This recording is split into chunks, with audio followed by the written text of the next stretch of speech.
Even though it's our third wedding anniversary, I still can't get pregnant, and my anxiety is growing. Despite trying to time everything perfectly, I failed 10 times in a row, Emily coldly remarked to me in my despair. Maybe Sarah just isn't qualified to be a mother. A month later, I got a call. I'm pregnant with Tom's child. What? As I stood there speechless, Tom and his mother, Mary, spoke on the phone. I'm marrying Emily. You can't even have children. You're so useless. The cruel words pierced my heart. I see. I'll prepare the divorce papers. I'll be staying at Emily's for a while. She's struggling with morning sickness, and I want to support her. Even after the call ended, I stood there in shock, phone in hand. Tears started streaming down my face. I swore revenge on Tom and Emily in my heart. How dare they trample on my feelings? Don't think you'll get away with this. I'll drag you both into the depths of despair. I'm Sarah, a 42-year-old housewife. It's our third year of marriage. I met Tom at work. Several years ago, we started working in the same department after he transferred. His diligent work ethic and efficient nature gradually drew me to him. Eventually, he confessed his feelings, and we started dating, getting married the following year. Approaching 40, I told Tom I wanted children soon, and he agreed. I had a strained relationship with my parents and moved to New York right after high school, determined to build my own family. I naively thought I would get pregnant easily, just like many around me who conceived naturally. But I was very wrong. Tom and I love children, so I felt envious every time coworkers announced their pregnancies. One of my coworkers is having another boy. He's happy, but his wife really wanted a girl. Tom came home from work and told me over dinner. I see, girls' clothes are so cute, and when they grow up, you can have fun girl talk. I remembered a children's clothing catalog a coworker showed me, and felt a pang of longing. Despite the trend towards gender-neutral clothing, boys' clothes are still mostly blue, and girls are red or pink. Baby models dressed in tutus and ribbons were angels. Well, it doesn't matter to me which gender the child is. I answered Tom's words with a low tone of voice. You're right. I stared at the salad I was about to eat. Over the past 2 years, I've done everything recommended for natural conception. Besides tracking my menstrual cycle and basal body temperature, I switched from showers to baths to keep my body warm. I also included foods like soybeans, spinach, and liver, known for their benefits to baby development, in my diet. We took zinc supplements every day, as it's said to support reproductive health. Despite claiming he wanted children, Tom clearly wasn't making an effort. He said he'd quit smoking, but I caught him sneaking cigarettes during work breaks. He refused my homemade lunches, saying, It's embarrassing to bring a wife-made lunch. Continued eating out leads to a shortage of vegetables, which in turn affects fertility. Despite my concerns, Tom wouldn't listen. Why? Infertility is a woman's problem. I patiently tried to convince him. Not always. We should both get checked by a specialist. They can examine women's uterus and ovaries, and men's sperm quality and possible infections. Tom snapped. It's a woman's issue because women give birth. No, it can often be due to the man too. No way. My mom said it's because you don't try hard enough. I felt tired just hearing the word my mom. Now that this phrase was out there, Tom wouldn't listen to me. And I was right. Tom started talking proudly, as if he had accomplished something himself. My mom got pregnant with me 3 months after getting married. She really wanted a child and prayed to God with my dad every night. I see. Yeah. And my mom says the reason you aren't getting pregnant is because you don't show enough gratitude to me or to God. I almost laughed. What a ridiculous thing to say. I understand wanting to hold a grandchild soon since everyone's having kids, but give me a break. However, Mary, my mother-in-law, wasn't satisfied with just complaining to Tom. She started driving an hour to visit us.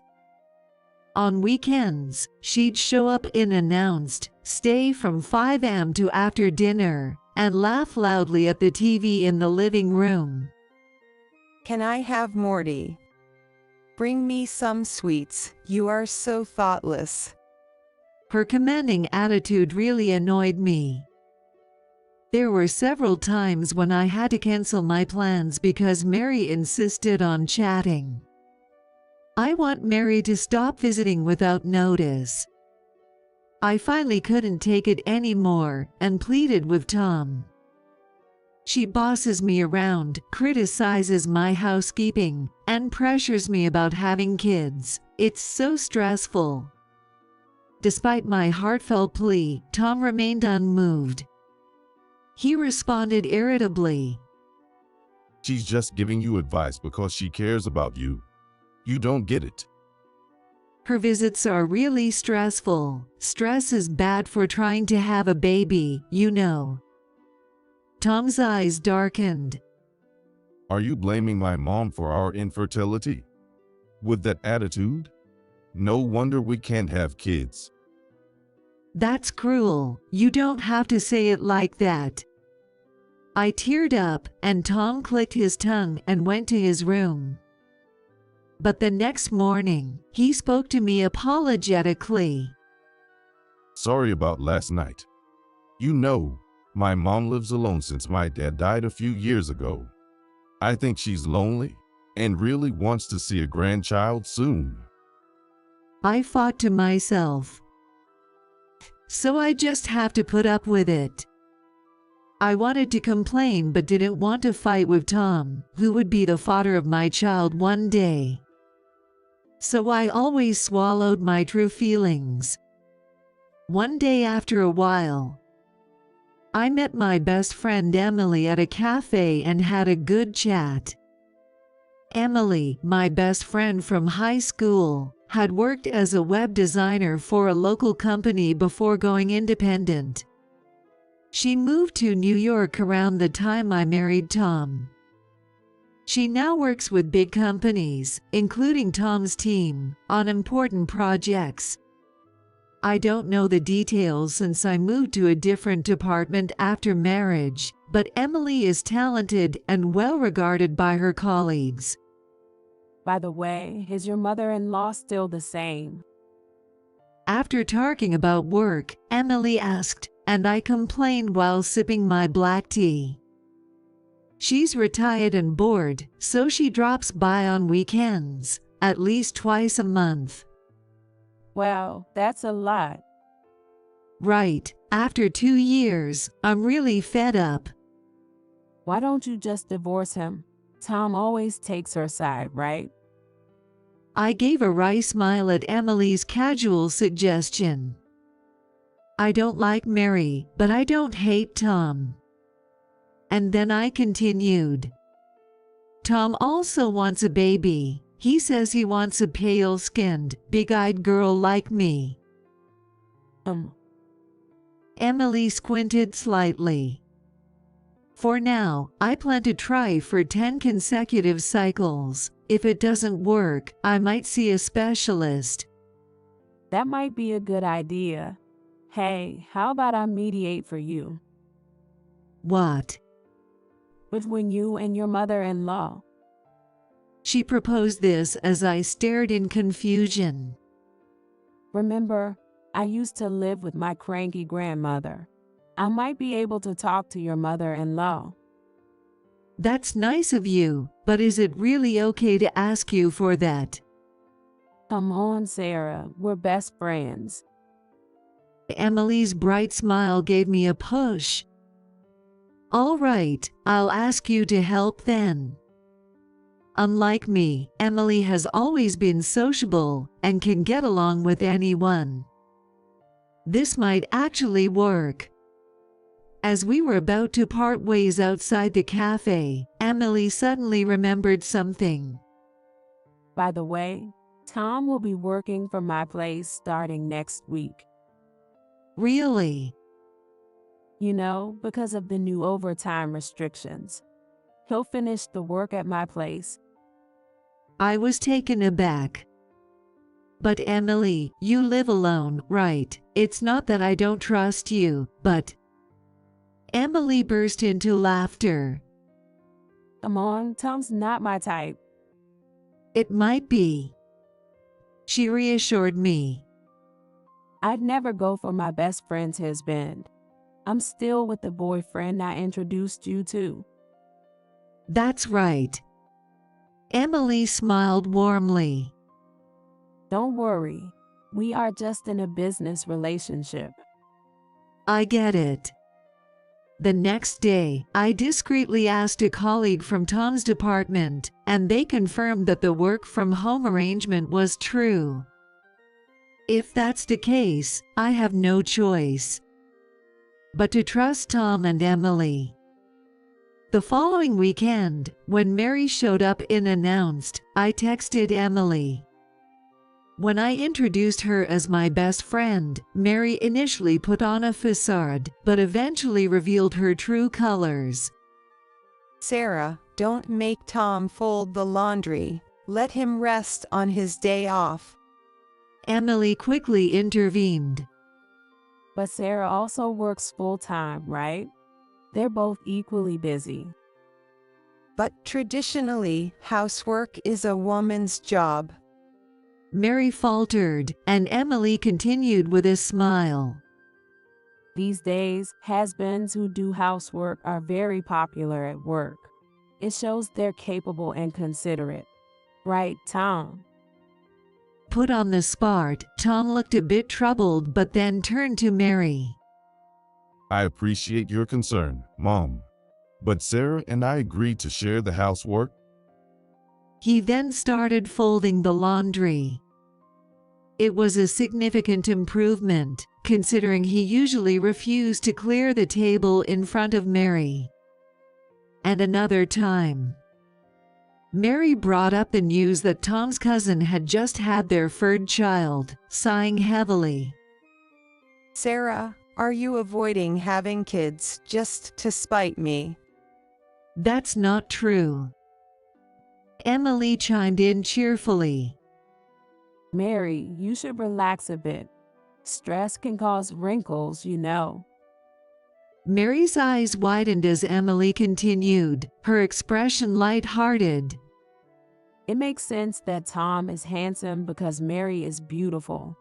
But if you keep being harsh to Sarah, you'll get more wrinkles and gray hair. Mary, startled, touched her face and hair, then fell silent for a moment before speaking. Just when I thought she would burst out in anger, her reaction was unexpectedly different.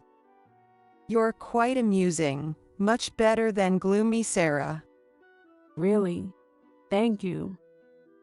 Emily gave a polite smile as Tom wrapped his arm around her shoulders and said proudly, Emily is my important business partner. Seems like your work will be productive. From then on, Mary chatted excitedly with Emily, leaving me out, and left in a good mood. Tom, sounding pleased. Emily, thanks for entertaining my mom. You're welcome. If you need, I can always be her companion. Tom then gave me a sardonic look. This one here always makes my mom angry. She does nothing but irritate my mom. Sarah is clumsy after all. Tom and Emily laughed, and I blushed. I knew Emily meant no harm and had helped me. But I felt a bit hurt, as if my efforts to get closer to Mary had been ridiculed. Thanks to Emily's intervention, Mary's visits stopped. Simultaneously, Tom became even busier, working late into the night at Emily's place almost every day. One day, Tom suggested with a serious expression, I think I should cut down on alcohol and cigarettes. I want to be mindful of my diet. So could you make lunch for me? I was puzzled by his sudden change, but if it meant he was serious about trying to have a baby, I couldn't be happier. All right, leave it to me. From then on, I eagerly made lunches for the both of us. Despite timing things perfectly, there was no sign of a baby. After work, I tearfully confided in Emily. I failed 10 times in a row. What am I doing wrong? Emily, crossing her legs and sipping herbal tea, grinned. Maybe you're not fit to be a mother. I stared at Emily in shock. Why don't you just give up? Poor Tom. But Tom wants a baby too, and Mary. Fine, do as you like. Emily said impatiently and stood up. I still have work to do. I'm leaving. Okay, sorry for bothering you. Puzzled by Emily's sudden irritability, I went home and reported to Tom, who looked exasperated. Failed again. I helped despite being busy. When will you finally have a baby? His words made it seem like it was my fault, and it hurt deeply. We should get a professional opinion. It's better to find out the cause. It seems natural conception might be difficult for us. Tom glared at me, wide-eyed. No way. It's a hassle. It's obviously your fault. It's a waste of money and time. Are you not confident? Are you scared to find out it might be you? Tom glared at me, but I glared back. Shut up. I said no. Our fights increased, and we spent a tense month. One evening, as I finished preparing dinner and waited for Tom, Emily called. What's up? Guess what? I'm pregnant. I was shocked that Emily got pregnant before me. I was disheartened, but I forced a cheerful voice. Congratulations, is it your boyfriend's child you mentioned before? No way. I broke up with him a long time ago. I see, then it must be someone else. Yes, it's Tom's baby. I was speechless. Excuse me. I said it's Tom's baby. Emily repeated clearly so I wouldn't miss a word. My vision went dark. I couldn't believe the two people I trusted so much were having an affair. When I couldn't say anything more, Tom and Mary yelled into the phone. You were no good after all. So, divorce me. I'm going to marry Emily. You can't even have children. You're so useless. You're in the way. So I want you gone soon. Their cruel words pierced my heart. I understand. I'll prepare the divorce papers. I'll stay at Emily's place for a while. She's struggling with morning sickness. So I want to support her. You prepare for the divorce and wait. Tom hung up after saying what he wanted. Stunned, I stood there with the phone in my hand. Tears streamed down my cheeks. Not from sadness, but from frustration. My body trembled with anger. I had never been so furious in my life. Biting my lip hard, I vowed to Tom and Emily in my heart.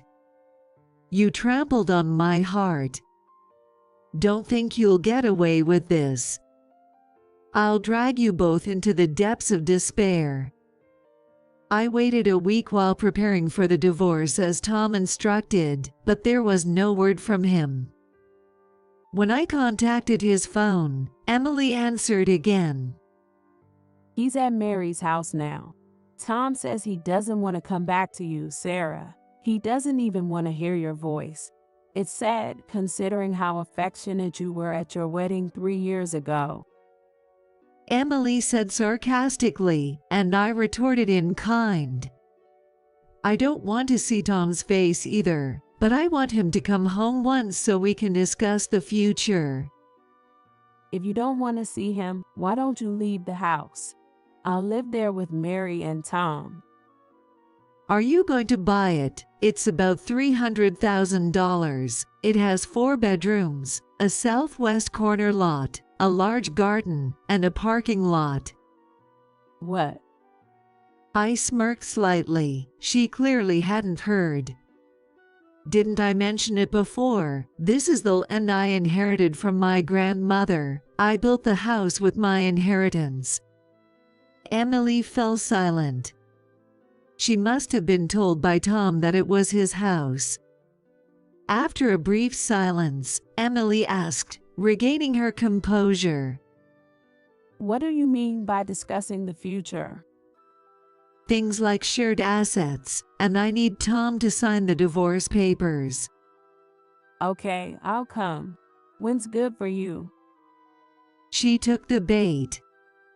I chuckled inwardly, trying to hold back my laughter. Can you come next weekend? After confirming with Mary and Tom in the background, Emily replied, Got it. I'll bring Tom and Mary. Okay, I'll be waiting. Despite my inner irritation at how well Emily was getting along with Mary, I told myself to be patient for a little longer and waited for the weekend. 2 weeks later, after preparing everything, the day finally arrived. When Tom, Emily, and Mary showed up at the appointed time, they all had triumphant smiles on their faces. I invited the 3 of them into the living room and asked Tom again. Tom, after divorcing me, you plan to marry Emily, right? Yeah. It wouldn't be fair for the kid to grow up without a dad. Tom is really such a kind person. He's too good for you, Sarah. Mary looked genuinely impressed as Tom proudly puffed out his chest. A kind person wouldn't have an affair with his wife's best friend and get her pregnant, you know. I wanted to say that, but it seemed pointless to engage seriously, so I just muttered it to myself. But there was one thing I had to say. So, despite saying it was just work, you ended up in that kind of relationship. With a sigh, Emily proudly declared, I swore when we met at your wedding, I'd steal him from you no matter what. When we ended up working together, I felt like fate was on my side. She then grinned and whispered in my ear. Here's a fun fact. Both in high school and college, the reason your boyfriends dumped you was because I aggressively pursued them and won them over. Emily spread a vulgar smile across her face as I widened my eyes. On those double dates with my boyfriend, I badmouthed you to your boyfriend. From there, they quickly fell for me. The guys you date are all that easy, poor thing. Emily burst out laughing. But I can't help it. Everyone just falls for me. I get it. Unlike Sarah, Emily, you're beautiful and fun. No wonder Tom is head over heels for you.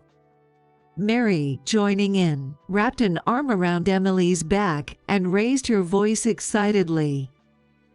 I really like her, Emily. I've visited her house several times since we first met the other day. She told us old stories about Sarah, and we had a blast. Like when Sarah was ostracized in club activities, or how she ate lunch alone because she couldn't fit in with the girls' group. Tom also spread a nasty grin. Emily's impressions of Sarah's crying were spot on. Emily, you're really hilarious. Sarah, you sure know how to pick friends. I clenched my fists when I saw the three laughing. I was filled with disgust when I learned that they enjoyed mocking me. It feels like a dream that such a wonderful person is pregnant with Tom's child. I'm already looking forward to the baby. Mary glanced at Emily's still flat stomach, her cheeks flush with excitement. Keep going and have 4 or 5 kids. I'll support you. Mary said energetically, and I couldn't help but burst out laughing. Tom and Mary looked confused, so I shook my shoulders with laughter and explained. Oops, I'm sorry, I just couldn't help it. What's your problem? If you have something to say it.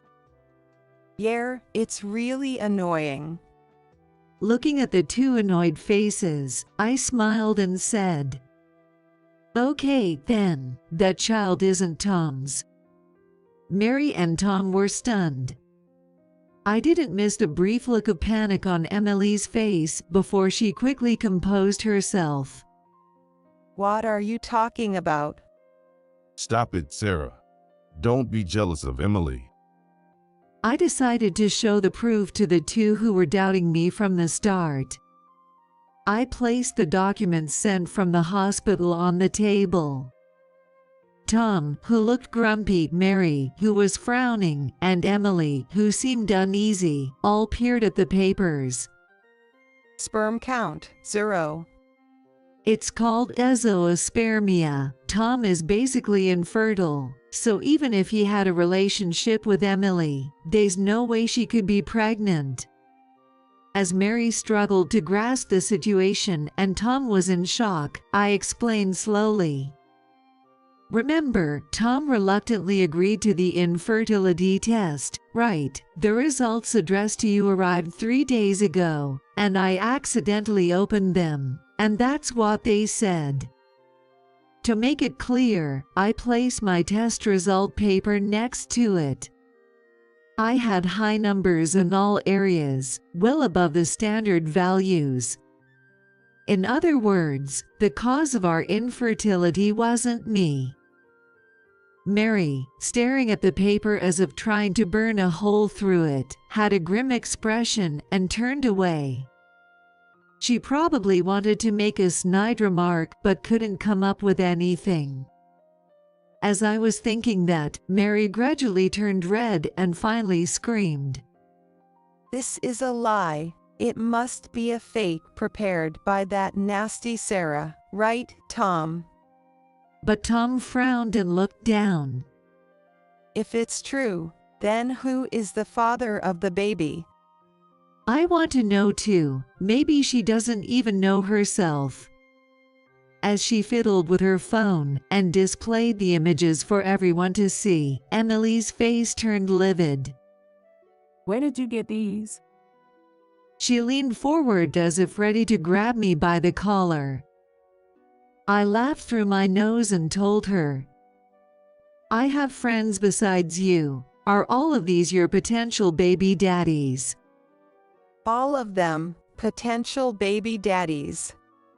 Mary screamed. Tom was speechless too. And it was no wonder. Multiple images showed Emily cozily linking arms with different men and entering a hotel. There were 6 of them. When I heard Tom was going to work at Emily's house, I told my colleagues. They warned me, Be careful. She's a manipulative woman who seduces married men from other companies. She was targeting men from other companies to avoid getting caught by Tom. I glared at Emily with resentment.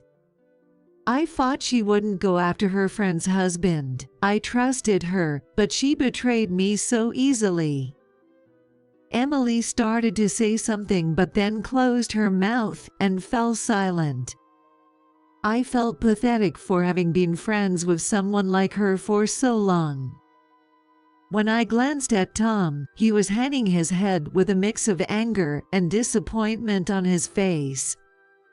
Honestly, I don't care who the father is. After some time, Emily finally gave up. She clung to Tom and spoke to him in a sweet voice. I chose you, Tom. You're the rising star in your department, on the fast track to success. I get along well with Mary, and I'm definitely more suitable for you than Sarah. Emily. Tom frowned. Then Mary gave Emily a friendly smile and spoke. Emily, aren't you a trending designer? Yes, I'm a freelance web designer. I'm making a lot of money. Do you dislike working women, Mary? Not at all. Nowadays, it's normal for wives to work. I understand that. She smiled and extended her hand to Emily. I definitely like you more than Sarah. Please become my daughter-in-law. What? Wow, thank you. I'm so happy. Ignoring Tom, the two women shook hands and cheered. Mom, do you not care if the baby isn't mine?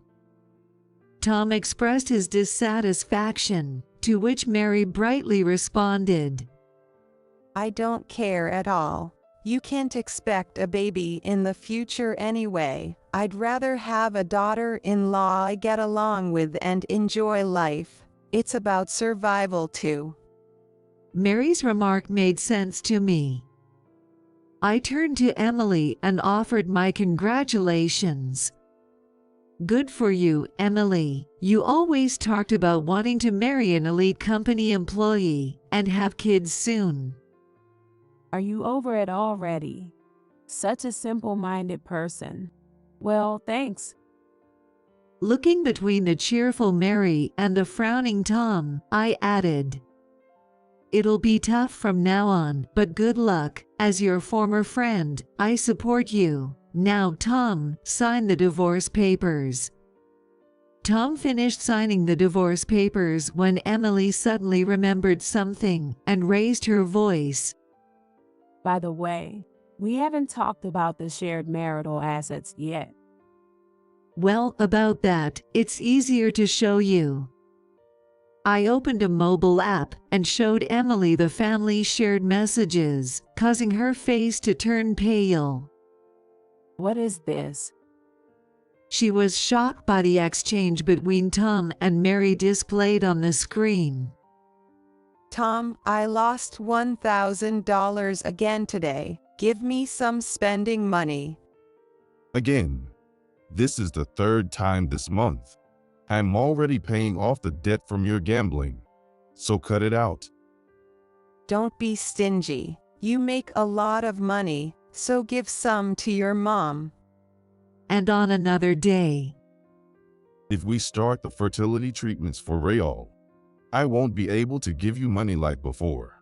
From now on, you'll have to play within the limits of your pension and dad's savings. What? No way. It's a child's duty to support their parents. Do whatever you want with the fertility treatments, but keep giving me the money like before. Let's say $5,000 a month, all right? While Emily was stunned, I explained calmly. It seems they mistakenly sent their personal messages to the group chat. I was shocked when I saw it. No wonder Tom is reluctant about the fertility treatments. Taking a deep breath, Sarah gave Mary a sharp look. While pressuring your child to have a baby, you ask for gambling money. What a mother! Shut up. It's none of your business. Exactly, it's no longer my business, so take care, Emily. She patted the shoulder of the dumbfounded Emily. You and Mary get along well, so I'm sure you'll be squeezed for money from her. Good luck with that. But debt is part of the shared marital assets, right? Emily's voice trembled as she looked at me fearfully. I've already taken steps to forfeit the debt, and Tom has been dipping into our shared savings, so he'll pay that back along with the alimony. My declaration made a vein pop on Emily's forehead. She stood up abruptly, shouting angrily. Are you kidding me? I chose him because I thought I could live lavishly, and now I have to take on his mom's debt. Emily. Tom, wide-eyed, was glared at hatefully by Emily. Enough. I'll raise the child alone. You just keep being mommy's boy. Emily stormed out, slamming the door, her shoulders shaking with anger. Mary, watching the door in shock, puffed her cheeks. What's her problem? How rude. Beside a furious Mary, when I thought Tom had moved, he suddenly apologized to me. I'm sorry, Sarah. It was my fault. I was pressured by that woman and lost my way. I realize now that you're the only one I truly love. Mary hurriedly joined in apologizing. That's right. We were deceived. We didn't think she was that kind of person.